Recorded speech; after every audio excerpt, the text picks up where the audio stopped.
The problem with wind and solar energy. We are often told that we can completely replace fossil fuels with wind and solar and maybe a sprinkle of Greta Thunberg's magical pixie dust. But is that true? Well, for the places that have tried it so far, the results have been awful. For example, in California, the leader in the US for wind and solar, energy prices have gone up 5 times faster than the rest of the country, or 100% higher, and the Golden State has more blackouts than anywhere else in America. So how could this be? Well, it's because wind and solar have a couple major issues that makes them incapable of fulfilling our needs and providing us with cheap, reliable energy.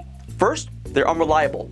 Obviously, you can get wind and solar energy when the wind blows and the sun shines, but that happens about 10 to 40% of the year. That's not good enough because we need energy all the time. So what do?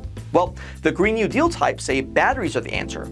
They say we can store wind and solar energy with batteries and then use that power when there is no wind or sun. But that's not going to happen anytime soon. You see, using the best batteries we have today, it would cost about $400 trillion to store 3 days of the world's energy as backup.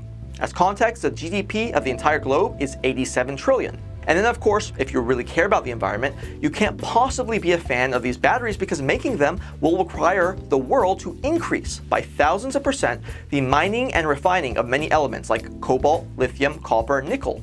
That means moving millions of tons of earth, destroying natural environments, and being at the mercy of the world's most anti-environmental, human rights abusing nations like China, Russia, and the Congo. But that's only the half of it. The other big problem with solar and wind energy is that it's dilute, so you need land and a lot of it. In fact, wind and solar projects require 300 to 400 times more land than nuclear or natural gas to deliver the same amount of energy. So you're going to have to clear out entire areas of wildlife, disrupt ecosystems, and install turbines that kill millions of birds every single year, including the most endangered ones like hawks, eagles, and owls. On top of all that, you've got the massive environmental costs that come with building wind and solar materials.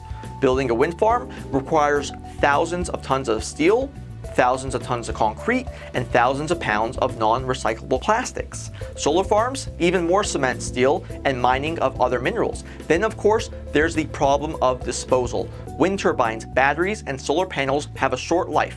What are you going to do with millions of pounds of extra waste that is toxic to humans, animals, and the environment? But what do you think?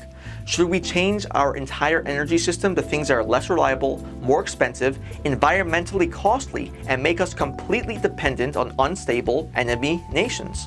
Like this video, follow me, Ashton Cole, on YouTube, check out my podcast, and go to genbiz.com for more great content.